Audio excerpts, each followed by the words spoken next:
What is up, YouTube? It's your girl Evelyn, and welcome to the Season 3, Episode 2 recap of Killing Eve. As always, there will be spoilers, so proceed with caution. Episode 2 begins with a sad-looking Eve standing on the sidewalk while holding a half-empty glass of wine and a pack of cigarettes. An annoyingly smug man blows vapor in her face, then gives her unsolicited advice about her obvious alcoholism.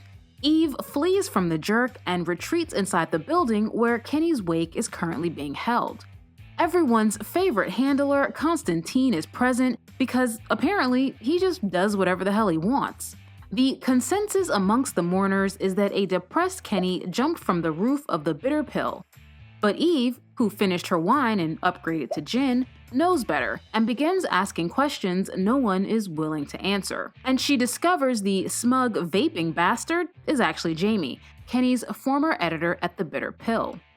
Eve then has a run-in with her former MI6 boss, Carolyn. Carolyn is her usual emotionally bereft self, despite her daughter Geraldine's insistence that she needs to grieve Kenny. Carolyn attempts to talk with Eve, but she's too late. Eve is already plastered and makes a scene before awkwardly storming away. We're then transported to Barcelona, where Villanelle has just arrived at a ridiculously gorgeous Spanish villa and twirls around like a real-life Chanel ad.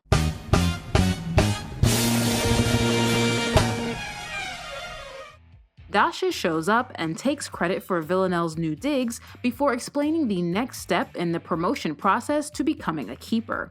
The 12 want Villanelle to demonstrate patience and responsibility by training a new assassin. Villanelle tells Dasha she possesses neither of those traits, but agrees because, well, what else is she gonna do?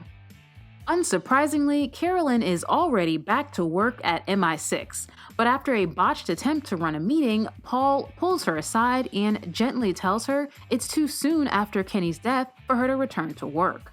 He tells Carolyn to go home, so of course she decides to pay Eve a visit at work. But after Carolyn's deception in Rome, Eve is not here for her bullshit.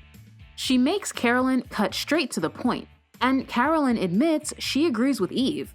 Kenny did not commit suicide. She wants to discuss it further, but Eve tells Carolyn that she doesn't work for MI6 anymore, and she doesn't have to tell Carolyn a damn thing. In a last-ditch effort to entice Eve back into the fold, Carolyn shows her a photo of the political agitator Villanelle killed in the last episode, and poor Eve looks as if she's just seen a ghost. But she's adamant and sticks to her guns. After Carolyn leaves, Eve returns to work and immediately vomits. A quick check-in with Constantine shows that he's still working for the 12, and despite wanting to leave London, the 12 is keeping him there to watch over his old MI6 friend.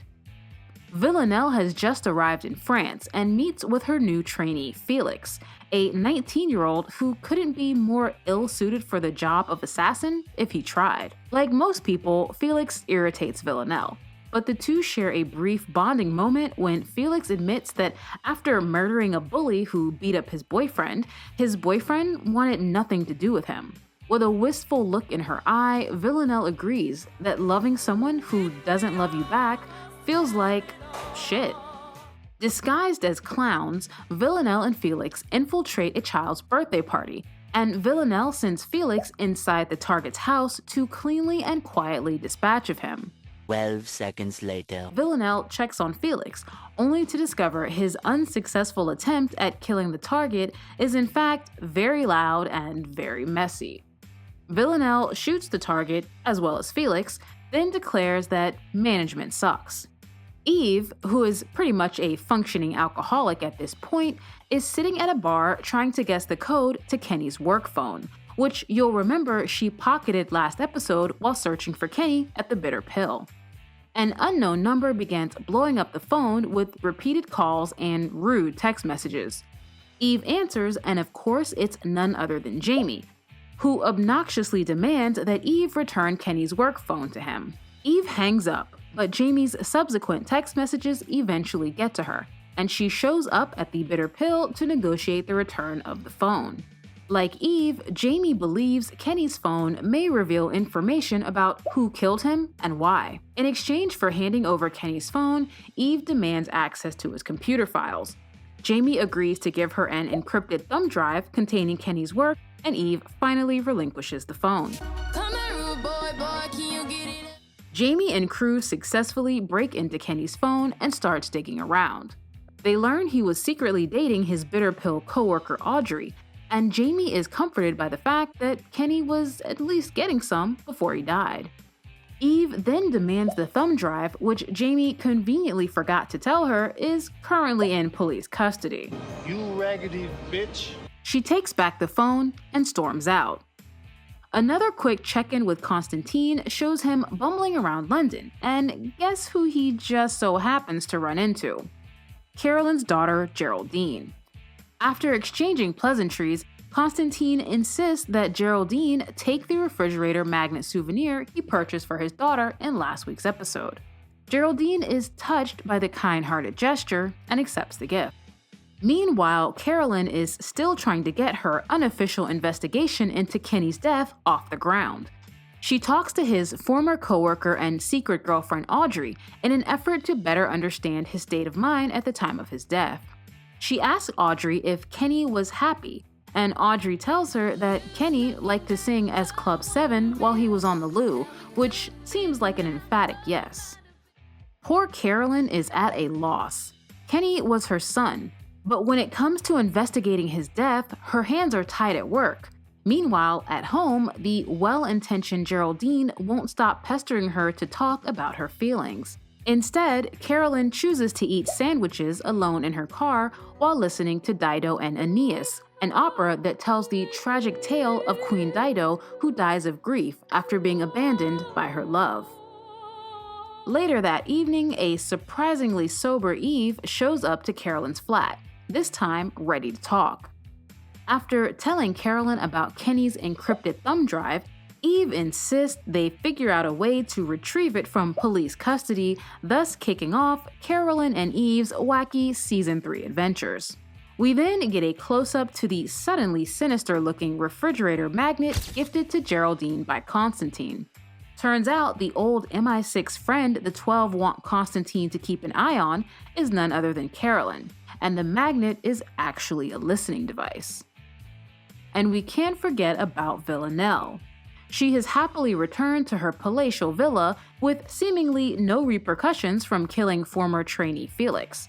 But Villanelle's good mood soon sours when she discovers Constantine waiting for her. She hurls random objects at him, then knees him in the groin. In turn, he tells her how much he missed her. Villanelle brags about how she is well on her way to becoming a keeper, and Constantine laughs because, well, the idea of the impulsive Villanelle as management is ridiculous. When she brings up Dasha as proof of her rising status, Constantine reminds her that Dasha has already betrayed her once before and shouldn't be trusted. She demands to know how he found her, and he admits that he never stopped working for the 12. I fucking knew it, dude. Constantine casually tells her that Eve is alive, and about 20 different emotions flash across Villanelle's face in a matter of seconds. She quickly shakes them off, and when Constantine asks if she's okay, she insists that she's absolutely fine, even as a tear rolls down her cheek and she breaks into laughter. And that is it for the recap. Tell me, do you guys think the 12 killed Kenny? It seems obvious, but is it too obvious? And now that Villanelle knows Eve is alive, what do you think her next move will be? Let me know in the comments, and as always, thank you guys for watching. Don't forget to subscribe, and I'll see you next week.